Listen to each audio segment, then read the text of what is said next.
1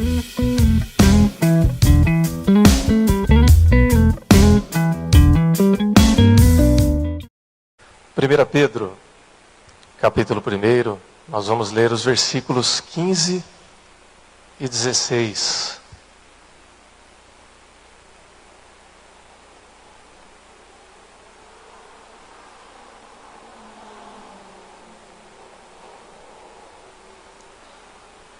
Amém? A palavra de Deus diz assim: mas, assim como é santo aquele que os chamou, sejam santos vocês também em tudo o que fizerem, pois está escrito: sejam santos, porque eu sou santo. Vamos orar? Nós te damos graças, Senhor Deus, pela Tua palavra. E nós te agradecemos pelo chamado, pela vocação à santidade que o Senhor nos apresenta. Ajuda-nos, Senhor Deus, a compreendermos esta vocação que o Senhor nos dá. E não só compreendermos, Pai, mas também a obedecermos a esse chamado. A colocar isso em prática na nossa vida, no nosso dia a dia. Que isso possa ser reforçado agora por meio da reflexão desta palavra e também, Senhor Deus, da ação e da iluminação do Teu Santo Espírito em nós e por nós. Oramos assim em nome do Senhor Jesus. Amém. Irmãos e irmãs, nós iniciamos nesse mês de fevereiro a série de reflexões sobre santidade.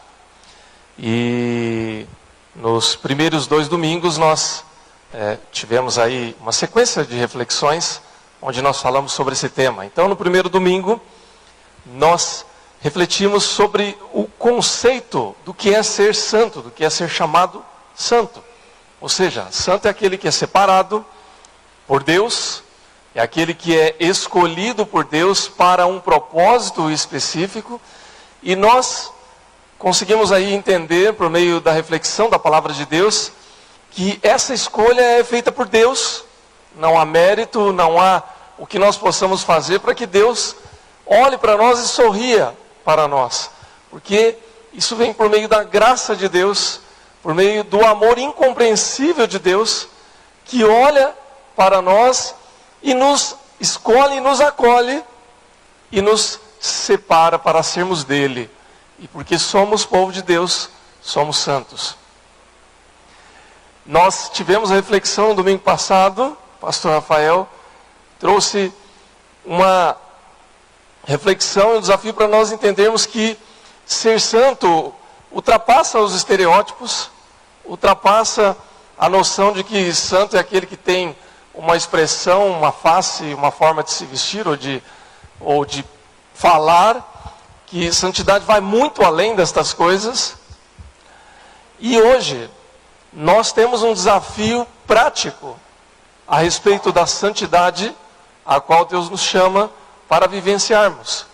Ou seja, a santidade, ela tem um elemento teórico, vamos dizer assim, no sentido de nós compreendermos o que é ser santo, o que é a figura de uma pessoa santa, mas fundamentalmente, santidade se vive na prática.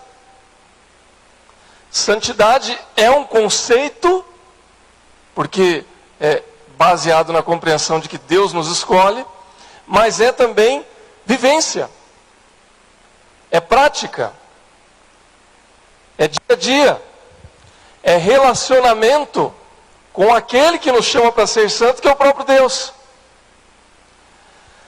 Nós lemos um texto da palavra de Deus, eu vou tentar ser breve aqui na nossa reflexão nessa manhã, mas bastante objetivo, como a palavra que nós lemos é bastante objetiva. O texto diz que é santo aquele que nos chamou, ou seja, Deus é santo. E aí então diz que nós devemos nos tornar santos segundo o nosso procedimento, segundo a nossa prática, segundo o nosso dia a dia, porque está escrito: sede santos, porque eu, Senhor Deus, sou santo. Então, esse texto, irmãos, não é apenas uma sugestão do tipo: olha, se eu fosse vocês, eu seria santo. Não é uma ideia, é um insight para você pensar e refletir assim, olha, pode ser que parece que talvez essa ideia seja boa. Não, é uma ordem, é um imperativo de Deus. É um falar do tipo, ó, faça e cumpra. Então, santidade, irmãos, não é uma opção para o cristão. Santidade não é uma ideia para a gente refletir a respeito. É uma ordem de Deus. Ser cristão, ser parte do povo de Deus, implica em ser santo.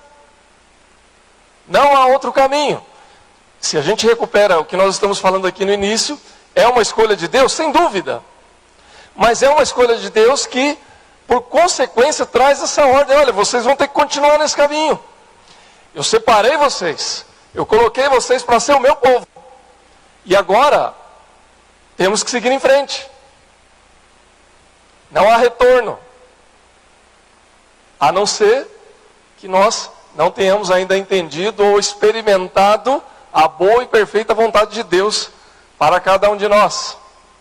Então, há um sentido, há uma ideia, mas há uma ordem muito prática que diz, sede santos. Então, essa ordem é para mim. Essa ordem é para você, meu irmão, minha irmã. Seja santo, seja santa, porque o seu Deus, o nosso Deus, é santo. Agora, como é que nós vamos colocar isso em prática? Nós entendemos que Deus nos separa para sermos o seu povo. Nós entendemos que não há um estereótipo, uma imagem, uma marca específica do que é ser santo. Quando o pastor Rafael trouxe essa reflexão na semana passada, eu fiquei lembrando do tempo em que eu ainda era criança, esses dias atrás, né, como eu gosto de falar, né, afinal a gente é jovem, né, e eu me lembro que o estereótipo de santo, né, do povo crente, né, na escola era aquele povo com uma vestimenta bem característica e específica, né, os meninos de social com sapato 752 da Vulcabras, e as meninas com o cabelo comprido e sai. Depois eu fui entender que esse era um estereótipo muito específico, mas que marca o nosso imaginário. E aí, quando a gente pensa, é brincadeira, tá, irmãos? É só uma reminiscência de um tempo antigo. Mas quando a gente pensa no aspecto prático, a gente corre o risco de achar que exercer a santidade significa adotar alguns costumes, um linguajar, uma forma de ser bastante específica e particular. E aí então, corre-se o risco de ter essa dúvida. Como é que nós vamos colocar isso em prática? Há uma ordem de Deus. Como é que nós vamos aplicar isso como uma vida separada? Será que é uma vida fora da vida comum, da vida normal? Como é que eu mantenho a santidade que Deus me ordena? Irmãos, nós poderíamos falar aqui de uma série de princípios bíblicos corretos da palavra de Deus que nos direcionam nesse sentido. E nós poderíamos até culturalmente falar de alguns aspectos práticos do dia a dia que nos ajudariam nesse sentido. E eu digo culturalmente porque nós estamos ao recorte aqui, irmãos. A gente está num contexto específico, numa cidade específica, com uma língua específica, com uma história de vida bastante específica. Mas não é essa a questão. Há um conceito geral de Deus que nos direcionam para a santidade. Eu quero falar de dois conceitos fundamentais para isso. O primeiro, eu só mantenho santidade na minha vida, no meu relacionamento com Deus, quando eu reconheço que eu sou pecador e eu me arrependo dos meus pecados e eu confesso tais pecados a Deus. Não há como manter uma vida de santidade se eu não reconheço a minha condição de pecador. E a palavra de Deus diz que o salário do pecado é a morte, é aquilo que nos afasta de Deus, é aquilo que quebra o nosso relacionamento com Deus. Então, ser santo é andar com Deus. Ser santo é ser o povo de Deus, ser do povo de Deus. E se eu mantém o pecado na minha vida e eu não confesso e não me arrependo, eu estou afastado de Deus. Porque é o pecado que me separa de Deus. É o pecado que me afasta de Deus. Então esse é o primeiro aspecto. Não há como falar de uma vida de santidade e continuar andando no pecado. São caminhos que não vão para a mesma direção. Talvez você possa dizer assim, puxa, mas eu sou pecador, a Bíblia diz que eu sou pecador. É verdade, eu também sou. Todos nós somos. Em essência, a natureza humana foi corrompida e é pecadora. Isso é a antropologia bíblica do ser humano. Deus nos criou a sua imagem e semelhança. Nós fomos corrompidos na imagem e semelhança de Deus pelo pecado. Ok? Entendemos isso. E não nos conformamos com isso. No entanto, o pecado que nos afasta de Deus, ele pode ser coberto pelo sangue do nosso Senhor Jesus Cristo. E aí então nós temos comunhão com Deus.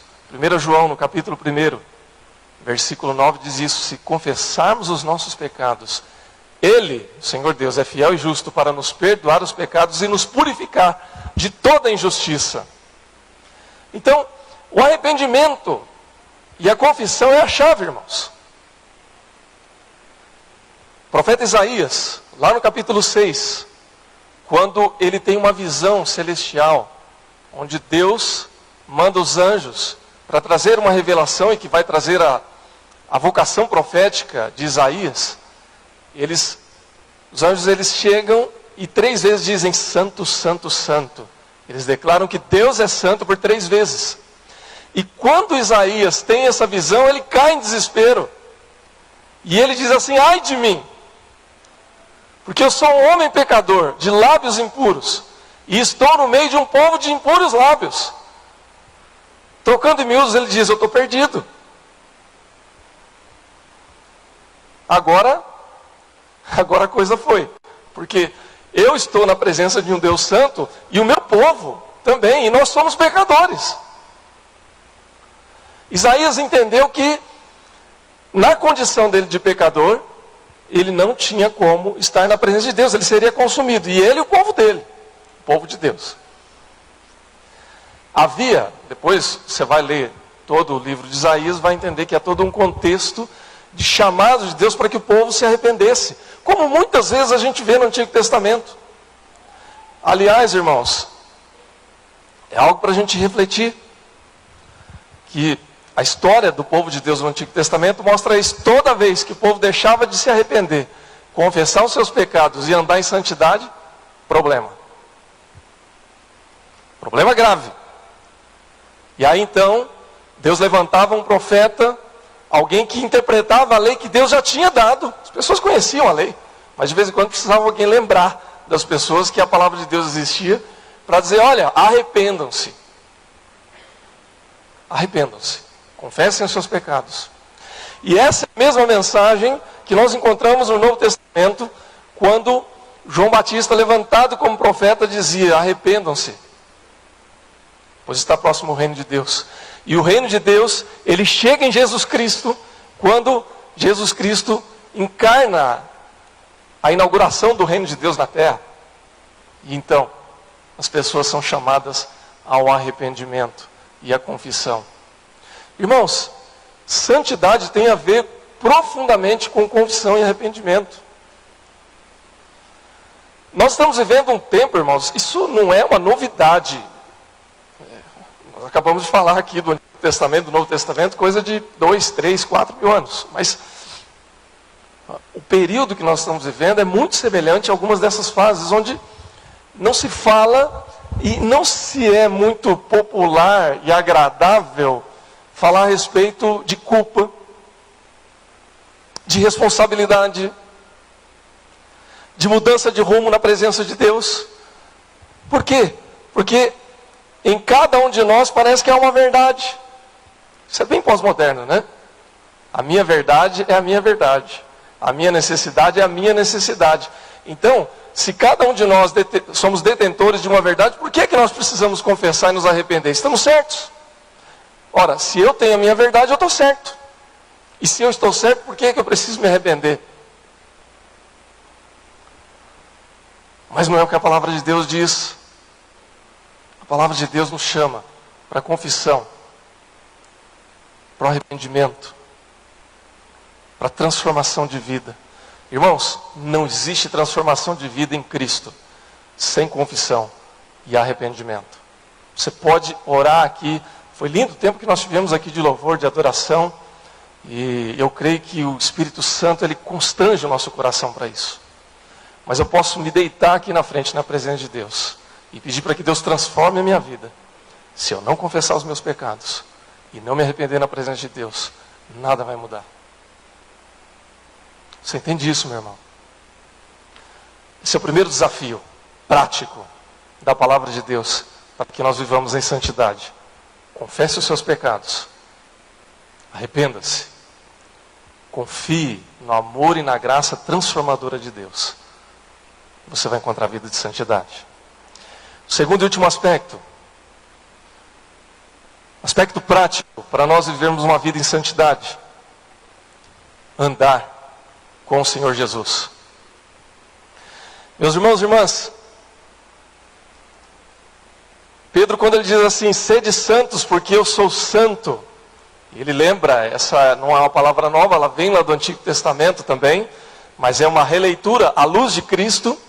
Ele apresenta o Senhor Jesus Cristo como santo perfeito, como de fato Jesus era, e é. Nós vemos muitas descrições a respeito de Jesus no Novo Testamento. Jesus, ele é comparado, assim como o povo dele é comparado como sal. Jesus é a luz do mundo, Jesus é a fonte de água viva. Jesus é tudo isso e muito mais. E Jesus, ele é o Deus encarnado. Ele é a figura humana de Deus. Ele é o verbo de Deus. Ele é a palavra de Deus. E nós não temos um exemplo mais claro do que seja a santidade, a prática perfeita daquilo que Deus espera, do que a figura de Jesus, do que o próprio Senhor Jesus. É interessante porque o conceito de ser um povo de Deus, o conceito de andar com Deus, o conceito de obedecer à vontade de Deus, o conceito de santidade que Deus apresenta para o seu povo, ele foi desenvolvido ao longo do tempo, lá com o povo de Israel, com a lei. E é interessante porque nos tempos de Jesus, muitas pessoas conheciam a lei, conheciam as ordens de Deus, mas não haviam entendido exatamente o que era ser como Deus esperava que as pessoas fossem, e andar segundo o conselho e segundo a palavra do nosso Deus, mesmo com todo o conhecimento. Por que eu estou falando de conhecimento, irmãos? Jesus, quando ele começa o seu ministério, aos 30 anos, ele vai e escolhe um grupo de discípulos. 12 discípulos. 12 seguidores. E depois mais um conjunto de outros seguidores ali. Nós temos 12, nós temos os 70, nós temos o cenáculo. E nós temos um sem número de seguidores de Jesus ali que vão ser descritos no Novo Testamento. Mas o fato é que, de maneira descritiva, nós vamos ter 14 discípulos. Nós temos os 12, depois Judas, a gente sabe qual foi o destino dele, não o outro, mas os Iscariotes. Ele sai de cena, por razões óbvias.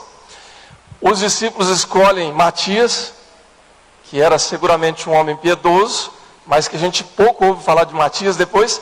E Jesus escolhe mais um, chamado de Paulo, que vem, na verdade, de acordo com a escolha de Jesus, para substituir, vamos dizer assim, se você quiser entender dessa forma, Judas. Paulo, de todos esses, era o único que tinha um profundo conhecimento da lei, da história de Israel, da palavra de Deus, alguém que poderia lecionar sobre o assunto. Paulo era fariseu, era doutor da lei, era profundo conhecedor das ciências e da cultura filosófica daquele tempo. Era alguém que chegou ali no Areópago e discutiu filosofia com os filósofos. Então era alguém preparado. E os demais? Pessoas relativamente comuns. Eu creio, irmãos, que uma das razões pelas quais Jesus fez essa escolha, e lembremos que Jesus não faz escolhas por acaso, não é? A escolha de Jesus por homens simples, comuns, era levar ao entendimento das pessoas que a verdadeira vida de santidade, ela tem muito mais a ver com prática do que com teoria. Muito mais a ver com conceitos morais, vivenciais, do que propriamente com ideias e teorias. Não que elas não sejam importantes, de fato são. Por quê? Jesus chama os discípulos e ele vivencia os maiores embates dele ao longo do seu ministério, não com pessoas comuns, mas com doutores da lei. Quem mais pega no pé de Jesus, quem mais atrapalha, vamos dizer assim, o ministério de Jesus ao longo da sua caminhada são os intérpretes da lei. Enquanto que as pessoas que Jesus chamou, ele dizia assim: olha, vem e me segue. Vem andar comigo. Vem passar tempo comigo. E não é que Jesus não tenha ensinado a lei. Jesus em nenhum momento revogou a lei, mas a cumpriu. É o que diz a palavra de Deus. No entanto, ele cumpriu segundo a ótica do reino de Deus. E é por isso que depois os discípulos vão reinterpretar a lei à luz de Cristo. Imagine, irmãos, 3 anos andando com Jesus, almoçando, jantando, caminhando. Esse foi o chamado de Jesus para os discípulos. Depois, quando Jesus chama Paulo, ele chama alguém que conhece a lei profundamente, mas ele chama aquele homem para ser santo, como ele chamou também os discípulos. Então, meus irmãos e irmãs, santidade tem a ver com andar com Cristo. É necessário que a gente conheça a palavra de Deus? Claro, fundamentalmente, importantíssimo.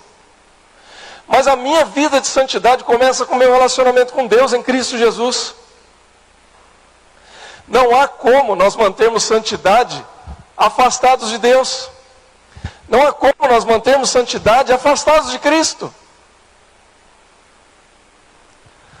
Irmãos, eu estou estudando teologia, ciências da religião faz pelo menos uns 20 anos. Desde o dia em que eu cometi a insanidade de chegar no meu conselho e falar: olha, eu acho que eu estou me sentindo vocacionado para o ministério. Eu posso falar que é insanidade porque a loucura de Deus é saber. Aliás, a loucura agora travou, irmãos. É isso aí, irmãos. Vocês estão bons de Bíblia, hein? É isso, irmãos. É uma loucura santa. É a loucura de Deus.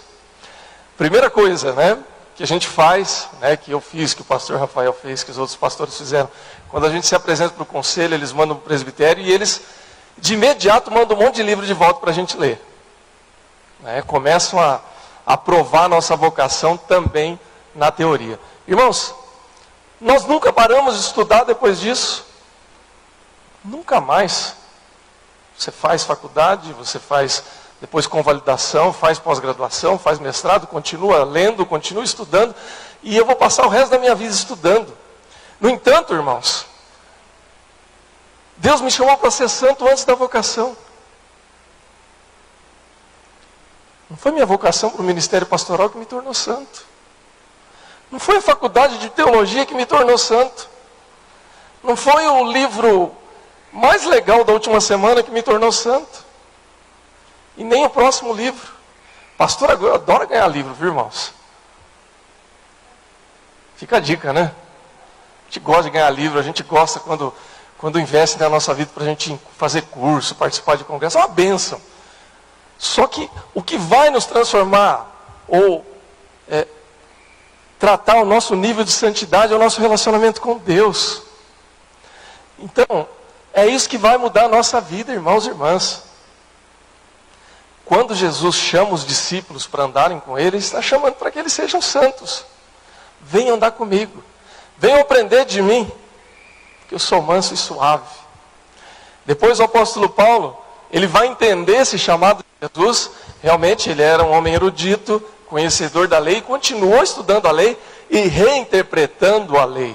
Deus é maravilhoso, irmãos. Levantou um homem que escreveu mais da metade do Novo Testamento para abençoar a nossa vida. Só que quem usou ele foi Deus. E quando o apóstolo Paulo, ele vê o embate que algumas pessoas estão tendo a respeito da sua vida com Deus, ele diz assim: ó, vocês estão com dúvida, estão em dificuldade, estão confusos a respeito do que é que Deus espera de vocês, então, sede meus imitadores. Que coragem, hein? Sede meus imitadores como eu sou de Cristo. E aí ele endossa por que é que eles podem imitar Paulo, porque ele tem certeza que ele está imitando a Cristo. Eu não sei se eu tenho coragem que o apóstolo Paulo tem de falar assim: ó, sede meus imitadores. Eu vou pular essa parte, embora eu acho que eu poderia ter essa ousadia, mas, irmãos, não se apegue no homem, se apegue em Cristo. Sejam imitadores de Cristo. Uma das expressões que o mundo tinha, ou o mundo atribuía aos primeiros cristãos, é que eles eram pequenos cristos. Porque eles eram imitadores de Cristo. O que é ser santo, meu irmão, minha irmã? É ser separado por Deus. Com a imagem de um santo, não há estereótipo. Quem é o santo? É aquele que anda com Deus, é aquele que anda com Cristo. Qual é a ordem que nós temos? A ordem é para que nós sejamos santos, homens e mulheres santos, santos de Deus, santas de Deus. Como é que nós colocamos isso em prática? Nós confessamos os nossos pecados.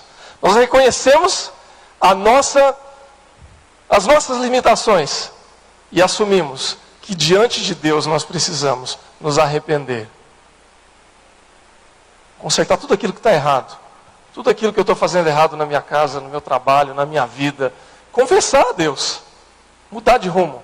E contar com a graça e a misericórdia de Deus. E a partir daí, andar com Cristo. Ter Cristo como o maior exemplo para a nossa vida. E olhar e se espelhar no exemplo de Cristo para que Ele transforme a nossa vida dia após dia. Para que nós sejamos mais parecidos com Ele. Amém, irmãos? Isso é ser santo.